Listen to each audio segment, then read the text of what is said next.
Ladies and gentlemen, welcome to Season 10 of the Intel Extreme Masters in Shenzhen, China. My name is William Cho, also known as Chobra. We'll be kicking off a full weekend of StarCraft 2 and then followed by Heroes of the Storm as we go into a brand new season of the Intel Extreme Masters. And of course, to start things off today in the opening match, we have Rotterdam and Artosis joining me here at the desk. How are you guys feeling today? Are we all rested and ready to go for a full 3 days? I am so rested and ready right now. I'm so pumped. It's been a while since I've actually done anything outside of Korea, so I'm really stoked to finally come back to work and be here at the opening of the 10th season of IEM. Yeah, I mean, you nailed it right on the head. 10 seasons of the Intel Extreme Masters, Rotterdam. I mean, it's come a long way. Do you have any fond memories of the older times? Oh, for sure. I remember when I was a young and ambitious nerd and I thought I was going to lift up a trophy one day like Latour did. Unfortunately, I never really made it that far. I actually never qualified for the main event as I was very good in, let's say, early exits when it comes to big tournaments. But no, it's really crazy where IEM has gone from, you know, Warcraft 3 first off, and even StarCraft 2, the circuit has changed so much. Yeah. But I still have very fond memories of the IEMs we did in 2011, you know, that show one, the now famous Hearthstone player. So, you know, it's been really an amazing journey. Yeah, I mean, we've changed a lot, of course. StarCraft 2, we've been with StarCraft 2 for a couple of years now. We've had quite a few champions. You know, a couple repeats, of course, and one who's still here in Shenzhen coming back for another shot at the title. But yeah, it all leads to that World Championship at the end. I mean, Intel Extreme Masters isn't just an event that we have that's like, oh, we'll have a weekend here and a weekend there. It actually is a full circuit that dives into the World Championship that leads into Katowice at the end, and then all the winners from the different events come together, and one winner gets to have their name on that trophy. I mean, that means a lot. Yeah. That is epic. Everyone is looking to make it to Katowice for that World Championship because it's really one of only like 3 events that we really can say we have a world champion at. You know, it truly is an international event. Yeah, there's a lot of build-up into this. So again, this is a 10th season. I mean, it's not just that we're visiting Shenzhen and just happen to drop by this awesome convention, which it is. We've got like, it's like a comic and anime type of convention. I don't know the like full title because it's all in Chinese on my badge.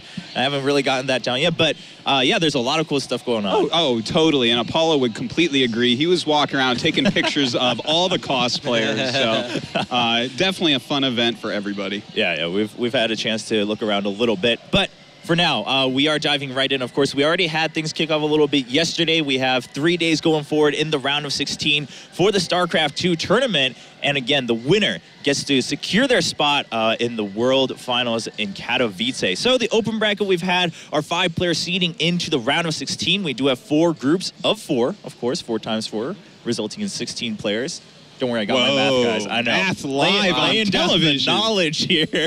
I was doing my calculations live. But we'll be going through groups A and B today. So we're going to go through all of Group A and B. We'll know who moves on into the quarterfinals. Then tomorrow, day 3 on Saturday, we go through Group C and D. And then all of the playoffs, all the bracket stage on Championship Sunday. So pretty exciting. And it's, you know, in some ways a little different. Sometimes we have tournaments where we have those cliffhangers going into day 2, and some people still have to hold on to their nerves going into day 2. But for now, it's like you play today, and everyone will be done, some with smiles and some with frowns. Yeah, this is how we used to do it, and I do kind of like it, because now it really feels like you're moving in phases throughout the tournament. You wrap up a group, you start the next group, you wrap that one up, you know, you wrap up the day, and then tomorrow we're going to do the same thing all over again. So I kind of like this format just because it makes it very easy to follow. Keyword over here, storylines, boom. Yeah, I mean, we can definitely keep track of our storylines quite a bit going forward. And there is a lot to look forward to. I mean, 16 players, and sure, we have our favorites. We have some returning favorites like Hero. Of course, you can't forget Hero when you talk about the Intel Extreme Masters. But then we have some other names. Specifically, I think Jim stands out to me, of course. He's a player that's been well known around the world as that kind of key Chinese player. And we have quite a few here, but I think a lot of people in the venue are going to look to him to maybe carry that trophy at the end. I mean, he had a phenomenal run last year at the Intel Extreme Masters in Shenzhen, made it to the semi-finals. I would even go as far to say that was the best result of his career, despite his good WCS run. So Jim definitely has something to live up to once more. I'm personally very excited to see my boy Marul Turmo in action, as he's a literal dropping god. And of course, you know, the Protoss bias that I have, you just look at Group B B, and you have Classic and Rain in one group. And Younghwa. And Younghwa as well. And then you look at Group D, and there's Guys. Harding. It's like, oh my God, is this tournament made for me? I think it's made for me. Yeah, I mean, there's definitely a lot of fun names to look forward to. And again, if you have a little bit of bias for Protoss, I don't think you can ask for a better round. Oh, no, me and Roddy are happy as can be right now. I mean, and this Hero, is- of course. I didn't even mention Hero yet, Yeah. but you're just looking at 5 absolute world-class Protoss players. The Protosses are absolutely insane here, even having the best Protoss from China, of course, is mentioned. Yeah. The other race is lacking a little bit. We should mention, of course, that Jaedong, who was supposed to be here, didn't get his visa in time, so isn't able to play. Yeah, so we do have a Supernova coming in through the bracket there, and then Losira also coming in through the open bracket in Group A. And of course, in Group D, we have Beastork coming from Hong Kong, so not far away at all, actually. Just a, 2-hour drive? It's not too bad. So, you know, he's very local. Hopefully we have some fans in the venue cheering for him, trying to represent the local home ground advantage, I would say, in Group D. But he'll be playing tomorrow. So today, we start with Group A. Again, it is going to be TY, Supernova, Heart, and Losira. Supernova and Losira coming in through the open bracket. Now, I think it's quite fair to say that TY looking kind of the strongest in this group. Maybe not the strongest in the whole tournament, but at least in Group A. You know, I think that you're right about that. Some people might argue that it's Losira. He did just knock TY out of Code A in a 3-2 score, but I think overall TY he's a little bit better than Losira right now if you look at the rest of his results. Yeah, I mean, we were just looking at it a little bit, Roddy. I mean, TY seems to be kind of on a tear, if we really want to put it accurately. He has had some ridiculous victories. Like the other 3 players in this group, all very respectable, especially Losira. He's also been messing around with the big boys for a long time. Supernova and Hart have kind of been all over the place, also competing in America. But the people that TY have beaten recently, they don't just get any better than that. Like, you're talking about Rain, you're talking about Stats, you're talking about Su. Those are the absolute best players in the world. So if you can defeat those guys, and then you head to an Inter Extreme Masters, and you look at this group, well, this is a very tough group and a pretty wild group with a lot of history among these players with each other as well, especially like TY and Losira just very recently, like Dan mentioned. But in the past, they played quite often against each other. But I do think TY stands out a tiny bit just because he has those massive victories under his belt. Like, he's not defeating B-team Koreans over here. He's defeating the absolute best of the best. Yeah, you know, I have to say that I definitely think a Protoss will take the tournament, but if a Protoss does not, it will be TY. I think no one else is going to be able to quite stand up to the ridiculous Protoss might of these. We have like 4 of the top 6 Protoss in the world here this week. Yeah, I mean, I think that's kind of in agreement with everyone, right? I mean, those 4 show up, and it's going to be one of them probably. And statistically, too, we have so many Protoss that chances are you can flip a coin and we could have a Protoss up there. Guys, it's maybe because I'm Dutch, but I'm believing in Maru Turmo over here. Like, he's going to show, like, the real Maru didn't come, but we got the second best thing over here. The Dutch version of Maru. We'll find out tomorrow. You can keep saying that until tomorrow. Then we'll have to find out once the matches go through. It doesn't really look like an easy group in Group C, but that'll be another topic. I think he's making out though. Like, we can talk more. Like you said, we talk more about it tomorrow. But I really believe in my Dutchie that he can make it at least to the quarters, and then it depends a little bit on who he plays. Right. I mean, but yeah, I mean that's same for everyone, right? Quarters. Sometimes you luck out on the bracket, and hey, that's part of the game. And sometimes you get rain. Sometimes you get rain. Yeah, very well put. But Group A again, we are kind of highlighting TY, Losira. We talked a little bit about Hart and Supernova. I mean, you know, they're players that definitely have their chances. I mean, no one's really going to be. We're not going to count anyone out. Would you say that Group A probably also the group where if we were going to see anyone make an upset in the whole tournament, it's going to be from Group A?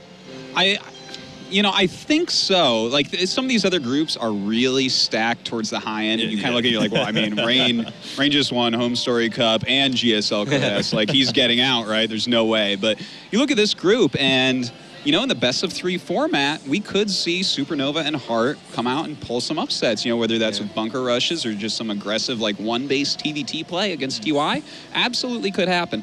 Like, I think it's possible one of those 2 makes it out. I don't see both Supernova and Hart advancing. That would really be like, what the hell is actually going on over here? I'd be so shocked. Like, I've always been a little bit of a fan of Hart. I have a soft spot for Hart in my heart. Haha. That wasn't even on purpose, actually.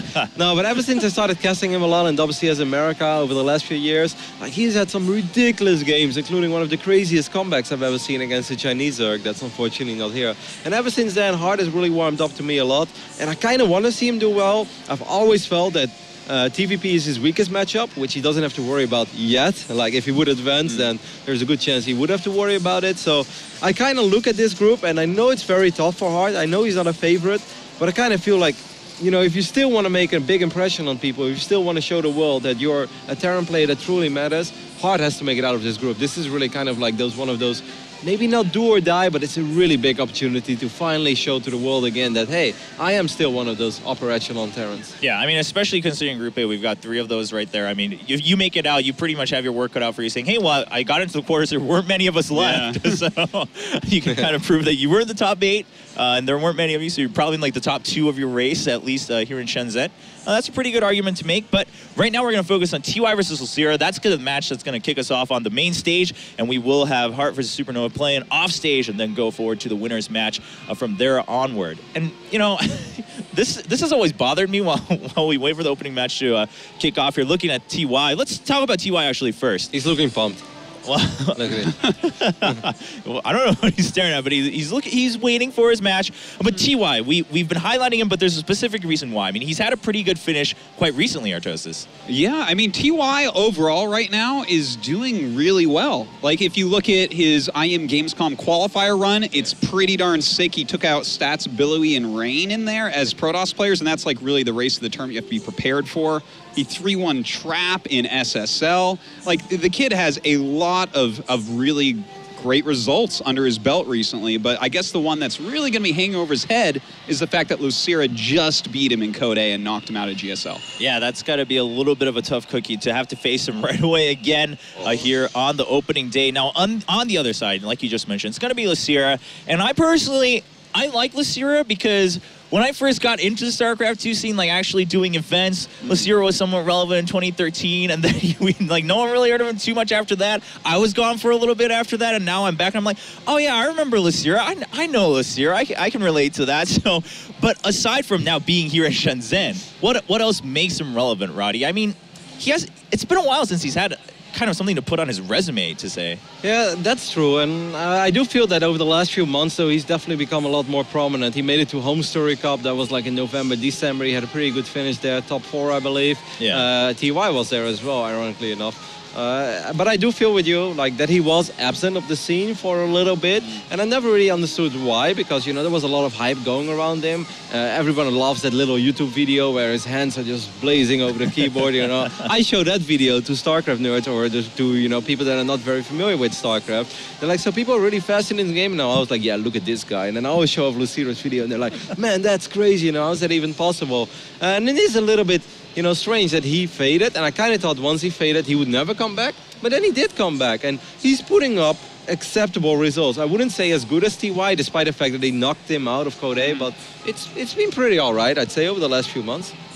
Yeah, I mean, he's been doing all right, but I have to say, Losira always did well. It was Kongho that didn't do well. You know, he changed his ID, had a fall, Very true. Came back as Losira more recently.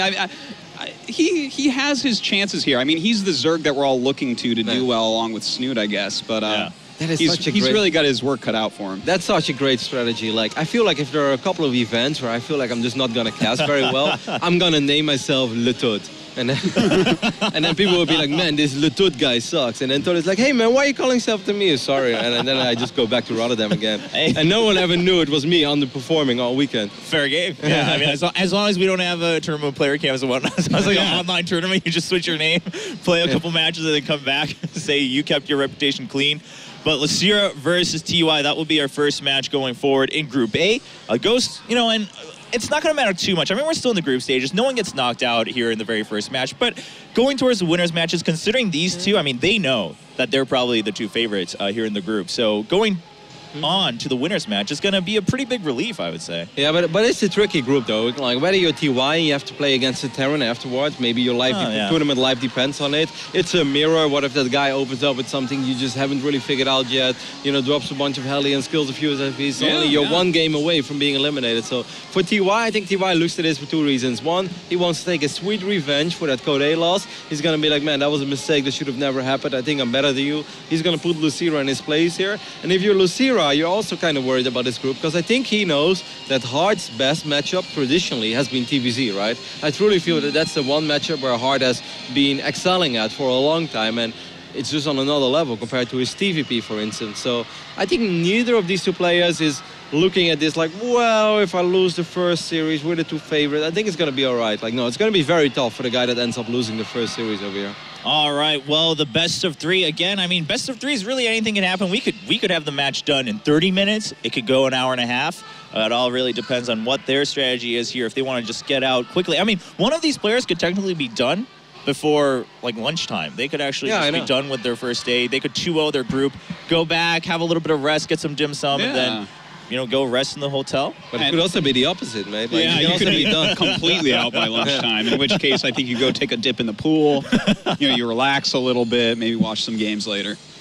All right, well, both players are getting all settled in the booth, so we will be kicking off the opening match here in a little bit. Again, I mean, Season 10, they're the ones that are going to kick it off here for the Intel Extreme Masters. That's pretty neat, too. You know, you can at least say, like, all right, well, if you win here, you can say, I kicked off Season 10, went 2-0, and maybe you go, like, undefeated until the finals. I mean, it's a great start as well for the entire year. We already mentioned Katowice a little bit before that, but winning the first stop, you know, that's just so nice, because then for the rest of the year, you will always have motivation to practice and stay in shape, because you know you've got one more massive tournament coming up. So there is no reason for you to ever sit back and be like, oh man, I lost in Godes, there's nothing to play for. Like, you know that Katowice is not extremely far away. I mean, we just started with Season 10, but before you know it, it's March again. So I think it's a really nice motivational boost for any of these guys. All right, opening match, it's going to be TY versus Losira, best of three, to see who goes on to the winner's match of Group A. To kick things off at the Castrix, it will be Apollo and Pig.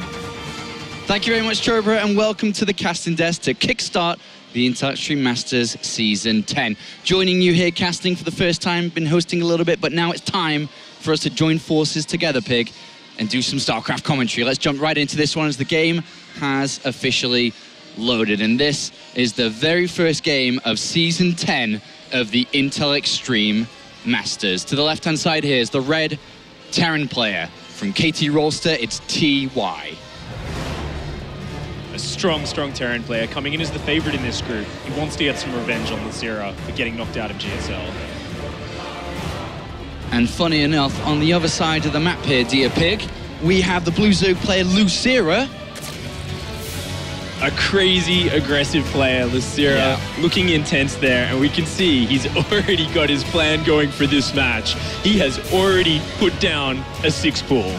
He's going all in. I can't believe he's going for this build to open up his best of 3 against TY. He's already beaten TY a lot over the last couple of months. He beat him and knocked him out of the GSL more recently, just a single week ago.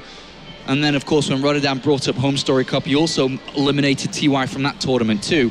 And here he is, kickstarting his tournament with a 6-pool.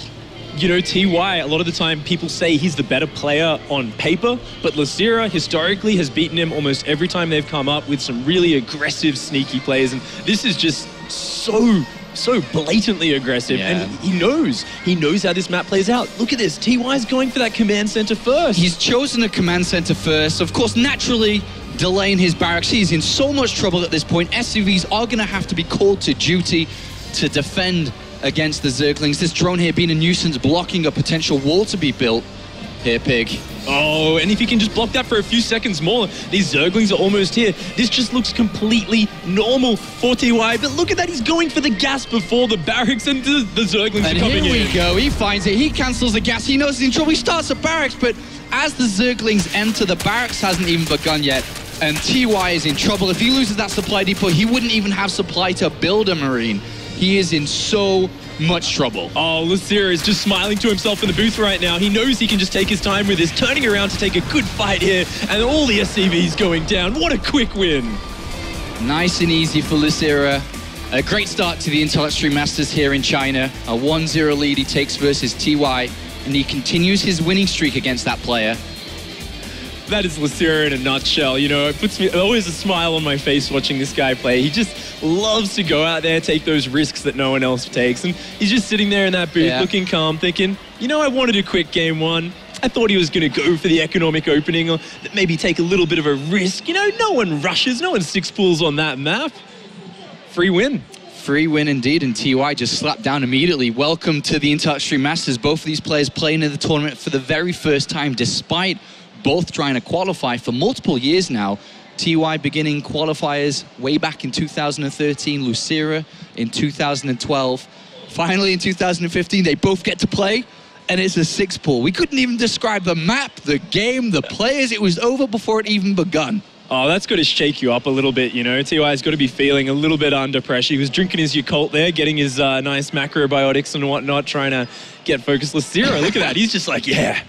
That's the face of a killer who's 6 pools no matter what league you're in. You deserve that victory, my friend.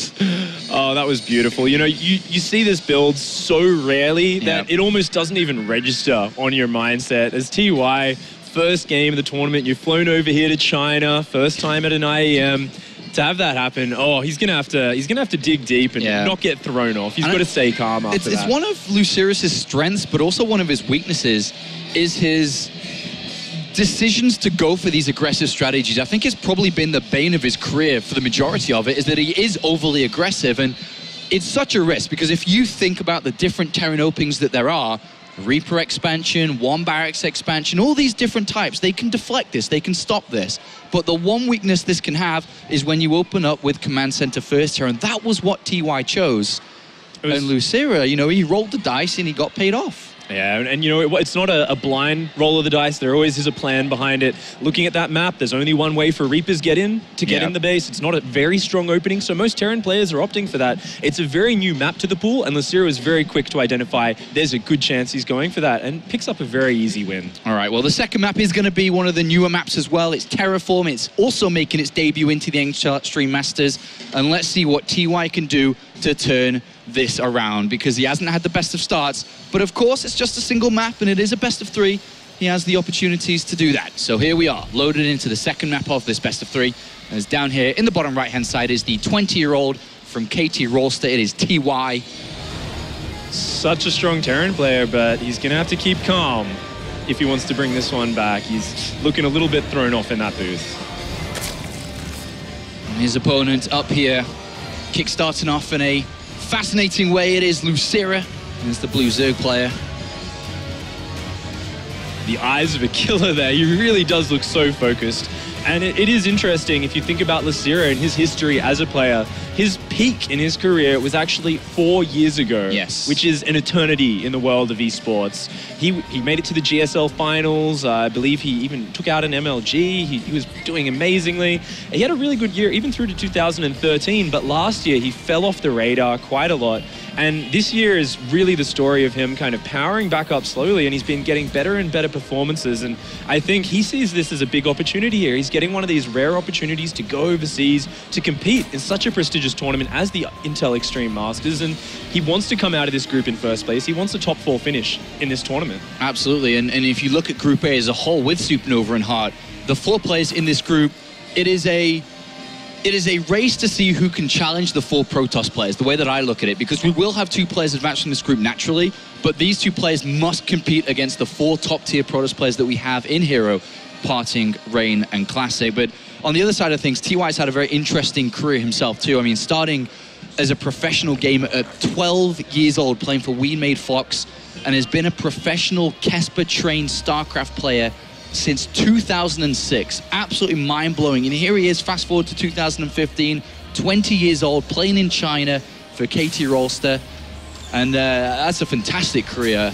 Very different one to the majority of players. It's very odd, isn't it? If you think about pro gaming for that long and how in tune with the game you do get, but he never has been a champion yet. TY has been such a mainstay of KT Rolster for a long time now. He's been a good, solid Pro League player, but he hasn't made that championship. And as Artosis was talking about before, this is his year where he's starting to power up. He got a top 8 in GSL at the start of this year. He's been doing better and better in these individual leagues especially. And he doesn't want to let his own standards down here. I believe this is his first tournament outside of Korea. Second tournament. Played at a DreamHack before, but second tournament. Or third tournament, sorry, even. But anyway, the Reaper here, Pig, has gone around. There's 2 Zerglings that are going to get towards this SCV and is going to delay this command center. Yeah, this is so good for Losira, going for that pool first build because the Reapers get to your base so early. But look at this, the reactor's building, TY has no fighting units at home, and this command center is going to be delayed for a long, long time. The SCV pulling off very quickly. It's going to ring around a Rosie, but there's no solution. There's no way to not lose a lot of build time in that command center. Just a very nice build order advantage for Losira. And if you think about the psychological aspect of StarCraft 2 now, you've just been 6-pulled, and you've just had to delay your command center by an extra 20 seconds. And it's these small things that really do build up, that give Losira momentum, and also do the complete opposite to TY. It's such a fantastic way to open up for Losira because of that reason. Zergling speed, it isn't going yet. Why not? He doesn't need it to be going. He's pulled the pressure completely off him. TY has no idea what's going on the other side of the map, and Losira is just freely powering out drones, now starting up that Zergling speed, and just going to most likely go into a very standard game from here. Whereas on the other side of things, TY now finishing up with that command center. He's thrown down a starport, is building Marines, single file at this point, with adding on 2 Hellions at a time. And the armory goes down as well. So this is going to be what we often call the flash timing, most likely. One of those fast medevac Hellbat Marine aggression builds. Very, very powerful if you don't have any Roaches or Banelings out. And if we look at Losira's side of the map, he hasn't really been adding on a lot of extra Queens. So he is going to need to drop down a Roach Warren or something like that very soon. But he has chosen to go for a fast layer. He has an overload towards the south side of this map. This is a very important overload because it needs to go in to see what is going on. He hasn't scouted anything right now, Pig. He doesn't know this type of attack is coming. And it could hit him very, very early here. He does need to drop down some sort of defense very, very soon. That medevac is on the way. Of course, he does have a little bit of time left, looking like he wants to go up to that 2-base muta. But those mutas, there's no way they'll be out in time for this. He's going to have to defend with just what he's got here on this hatchery tech. And he's adding a 4th queen. It'll help out. And a spine crawler too. Oh, that should finish up just in time for this. And with the extra queens coming out, he should have a decent shot at hanging on. This is a very committed pressure from TY, so keep in mind he has to do a lot of damage here. If he just whiffs and just maybe kills a queen or two, that's not enough damage. He wants to really get in there, kill a lot of Zerglings, drag out the fighting for a long time, keep Losira off saturating that third Losira base. is supply blocked at 60 right now, having to build 3 overlords at a single time. He has minimal amount of units out, and here comes the attack. The armory is finished, and we will see transformations into Hellbats. Here we go. And can Losira hold on to this? As you said, a very committed attack coming out from TY. And it begins now. These Hellbats doing a lot of damage to the spines, but it does get us transfused from these queens. The Marines are gone and the Hellbats are taking damage. Really good hold from Losira so far. The Zergling flank actually picking off most of the Marines without the Hellbats coming into that fight. And the spine crawler's down, but there's only 2 Hellbats left. And that is it. With a lot of Zerglings coming out, this is going to get pushed back. 2 Hellbats with almost no hit points left. Losira manages to hold on. Very nicely done there by the player from MVP. And all of a sudden, TY finds himself in a bit of a difficult situation. That's a really, really nice hold for Losira. He's got to feel so comfortable. And when you're already going for a fast Mutalisk build, you're going to be looking to put so much counter pressure on. And think about what TY skipped with this opening. Constantly building units out of all his production. He hasn't been adding add-ons. He hasn't got extra barracks down yet. He doesn't have any ability to really build the anti-muta. There's no Thors, there's no Marine production. He's got to try and find a way to keep Losira back for a couple of minutes, buy himself time to get up some missile turrets, get up a ball of Marines. Not the best of starts here for TY in his first Intel Masters tournament. As Losira, 7 Mutalisks on the way. The scan goes down for TY. He sees the layer completed, and he knows what setup he's playing against. He knows that Mutalisks are going to be on the way. Engineering bays do get put down. This is an also, once again, dedicated move coming out from TY. 4 Hellbats and 2 Medivacs as Mutalisks are completing. Oh, this is the anti-timing coming in right as the Mutalisks pop, and he's not going to get anything done here. Losira even pulling back the Zerglings, not wanting to take any unnecessary damage here, and such an efficient cleanup. As the Zerg player, in this position, you feel unstoppable. TY knows this. He knows he needs to drag this out. He needs to really get down, focus, and try to have perfect defense from these Mutalisks. If these Mutalisks can find an opening when they push across the map, things are going to fall apart very quickly for TY. TY needs perfect missile turret placement, and he needs to be on the ball with those Marines and Medivacs. Well, here come the Mutalisks. The turrets are just about to finish up, which should be enough defense, with also Marines in support. But he is tucked tight defensively on these 2 bases. And of course, in StarCraft, once you are a very defensive manner, it allows your opponent to just take complete control.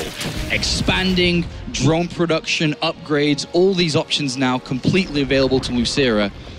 And then the moment that TY is open to moving out, Losira is going to be ready.